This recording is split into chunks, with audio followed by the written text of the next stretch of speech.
Hello दोस्तों, स्वागत है आपका संतोष स्टडीज एकेडमी में। हम लोग आज बीपीएससी टीचर 4.0 से संबंधित जीएस के महत्वपूर्ण क्वेश्चन लेंगे। तो चलिए क्लास की शुरुआत करते हैं। आज का पहला प्रश्न है, प्रभाविता एवं पृथक्करण के नियमों का प्रतिपादन किसने किया था? ऑप्शन ए है डार्विन, ऑप्शन बी है मेंडल, ऑप्शन सी है डीवरीज, ऑप्शन डी है उपर्युक्त में से एक से अधिक, ऑप्शन ई है उपर्युक्त में से कोई नहीं। तो इस प्रश्न का जवाब ऑप्शन बी है मेंडल। अगले प्रश्न पर चलते हैं। अगला प्रश्न है, एक सीमित क्षेत्र है जहां स्थल, जल और हवा एक साथ मिलते हैं, जिसमें सभी प्रकार के जीव पाए जाते हैं, उसे क्या कहते हैं? ऑप्शन ए है भूमंडल, ऑप्शन बी है वायुमंडल, ऑप्शन सी है जीवमंडल, ऑप्शन डी है उपर्युक्त में से एक से अधिक, ऑप्शन ई है उपर्युक्त में से कोई नहीं। जैसे ये है स्थल मंडल, ये है वायुमंडल और ये है जलमंडल। जहाँ ये तीनों मिलते हैं उस क्षेत्र को जीवमंडल या जैवमंडल कहते हैं। यह सबसे बड़ा मंडल होता है और यहीं पर जीवन संभव होता है। तो इस प्रश्न का जवाब ऑप्शन सी है जीवमंडल। अगले प्रश्न पर चलते हैं। अगला प्रश्न है, निम्नलिखित में से कौन सा एक युग्म सही सुमेलित नहीं है, यानी कि गलत बताना है। ऑप्शन ए है लैक्टोस। लैक्टोस एक शर्करा है यानी कार्बोहाइड्रेट है, जो दूध और दूध से जितने भी उत्पाद बनते हैं उसमें पाया जाता है। इसी के कारण दूध मीठा लगता है। खट्टा दूध, दूध जब खराब हो जाता है तो उसमें कौन सी बैक्टीरिया हो जाती है? Lactobacillus bacteria. इसी के कारण दही बनता है। तो लैक्टोबैसिलस जीवाणु के कारण दूध खट्टा हो जाता है। तो ऑप्शन ये गलत है। ऑप्शन बी है कार्बोनिक अम्ल। कार्बोनिक अम्ल कोल्ड ड्रिंक में पाया जाता है, सोडा वाटर है, तो ये सही है। ऑप्शन सी है फार्मिक अम्ल, लाल चींटी में पाया जाता है, ये भी सही है। फार्मिक अम्ल लाल चींटी में पाया जाता है। यहाँ पर हमसे गलत पूछ रहा था, तो इसका जवाब ऑप्शन ए होगा लैक्टोस। अगले प्रश्न पर चलते हैं। अगला प्रश्न है कि कौन सा हार्मोन एवं ग्रंथि सुमेलित है? ऑप्शन ए है कि ग्लूकोगान एड्रीनल ग्रंथि। ग्लूकोगान हार्मोन अग्नाशय ग्रंथि के अल्फा सेल से रिलीज होता है। एड्रीनल ग्रंथि से, जो एड्रीनल ग्रंथि है वहाँ से एड्रीनल हार्मोन्स निकलता है।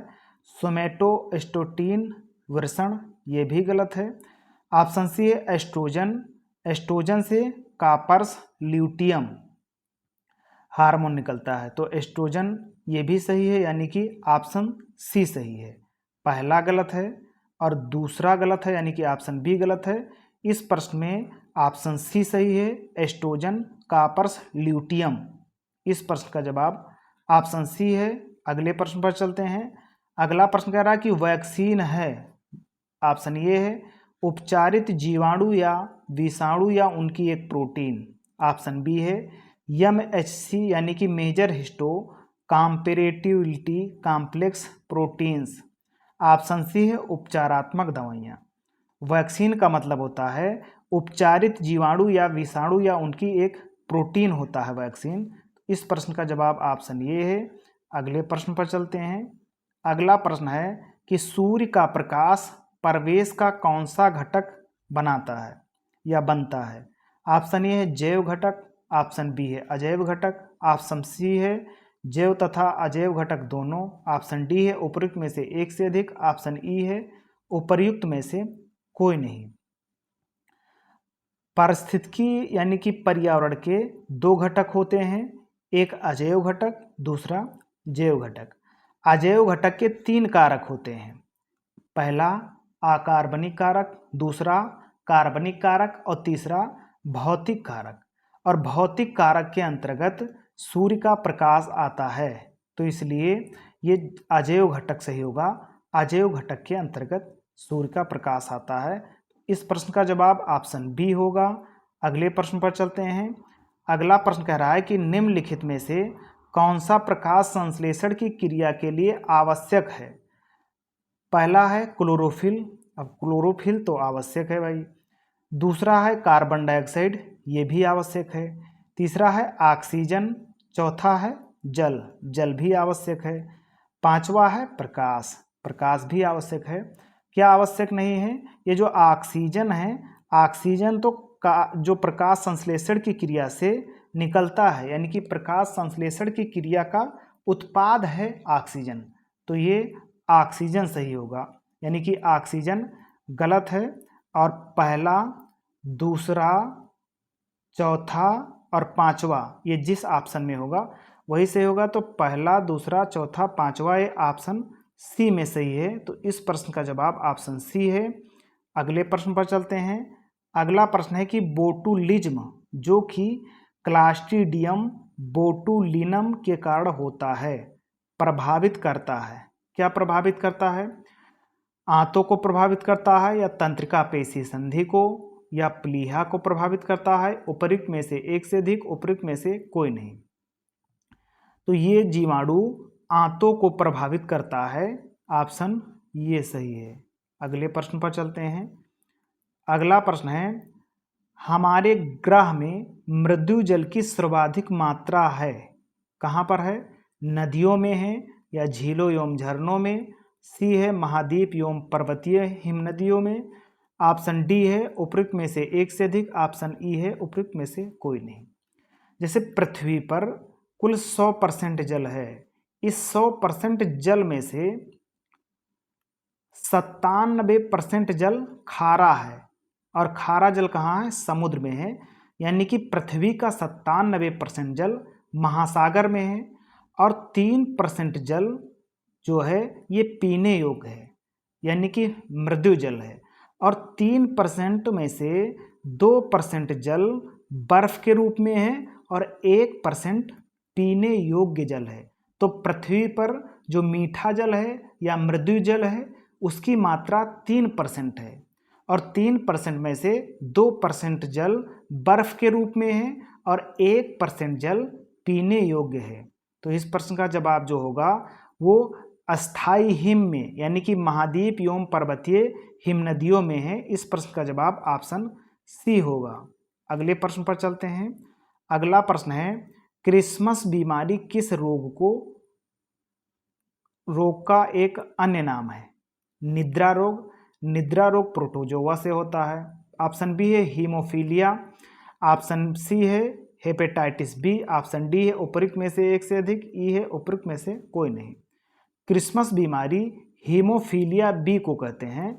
इस प्रश्न का जवाब ऑप्शन बी है। अगले प्रश्न पर चलते हैं। अगला प्रश्न कह रहा है कि निम्नलिखित में से कौन सा एक मांसाहारी पौधा है? मांसाहारी पौधा बताना है।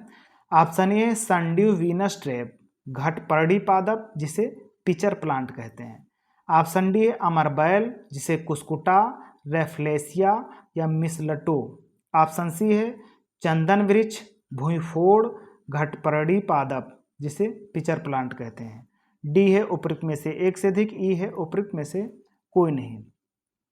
मांसाहारी पौधे वह पौधे होते हैं जो दलदली स्थानों पर उगते हैं, और ये ऐसे स्थान पर उगते हैं जहाँ पर नाइट्रोजन नहीं पाया जाता है। और जब नाइट्रोजन नहीं पाया जाता है तो ये नाइट्रोजन की पूर्ति के लिए कीड़ों को खाते हैं और उनसे नाइट्रोजन प्राप्त करते हैं, जिसे मांसाहारी पौधा कहा जाता है। तो ये संड्यूज वीनस ट्रैप, घटपर्णी यानी कि जिसे पिचर प्लांट कहते हैं, ये दोनों पौधे मांसाहारी पौधे हैं। तो इस प्रश्न का जवाब ऑप्शन ये है। अगले प्रश्न पर चलते हैं।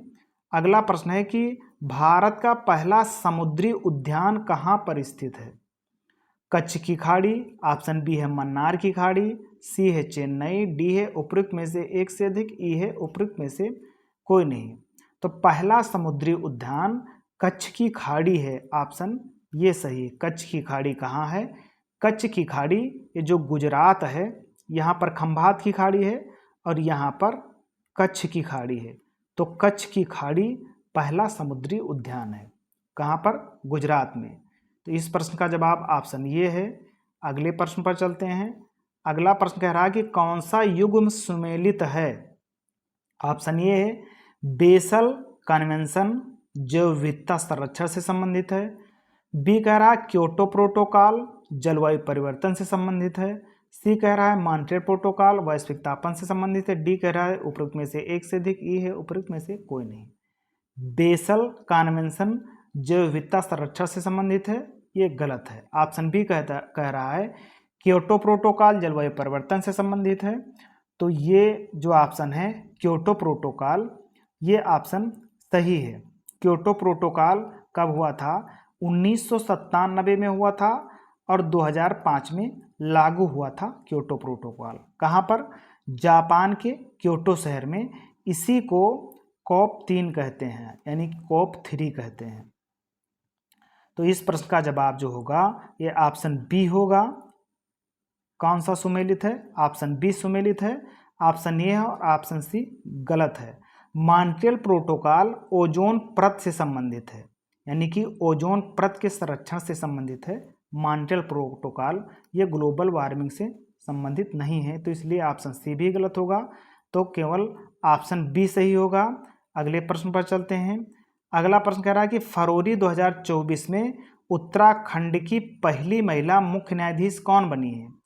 ऑप्शन ए है न्यायमूर्ति रितु बहिरी। ऑप्शन बी है न्यायमूर्ति विनोद चंद्रन।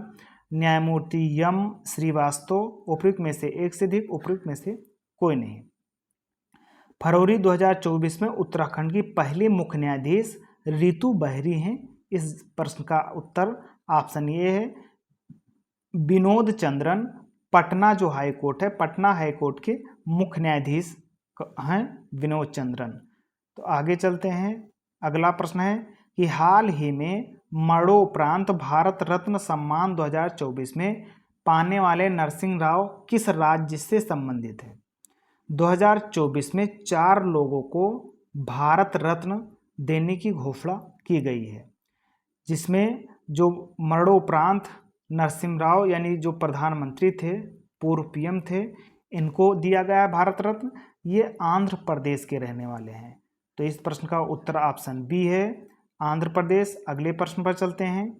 अगला प्रश्न है कि किस विरासत स्थल को 2023 में भारत के यूनेस्को की विश्व धरोहर सूची में शामिल किया गया है? ऑप्शन ए है शांति निकेतन। बी है होयसल मंदिर। सी है महाबलीपुरम। डी है उपयुक्त में से एक से अधिक। ई है उपयुक्त में से कोई नहीं। शांति निकेतन 41वां विश्व धरोहर सूची है और शांति निकेतन की स्थापना 1901 में किसने किया था? गुरुदेव रविंद्रनाथ टैगोर ने। और ये कहाँ पर स्थित है? पश्चिम बंगाल, कोलकाता में स्थित है। होयसल मंदिर ये भारत का 42वां विश्व धरोहर सूची में शामिल हुआ है। ये कर्नाटक का मंदिर है। तो इसका जवाब ये और बी ये दोनों सही हैं, तो इसलिए इसका जवाब ऑप्शन डी सही होगा, उपर्युक्त में से एक से अधिक। अगले प्रश्न पर चलते हैं। अगला प्रश्न कह रहा है कि फरवरी 2024 तक के अनुसार वर्तमान में भारत के महान्यायवादी कौन है? तो भारत के महान्यायवादी आर वेंकट रमनी है। ऑप्शन ये सही है। राजीव कुमार ये मुख्य चुनाव आयुक्त हैं और जगदीप धनखड़ ये उपराष्ट्रपति हैं। तो इस प्रकार इस प्रश्न का जवाब ऑप्शन ये सही होगा। अगले प्रश्न पर चलते हैं।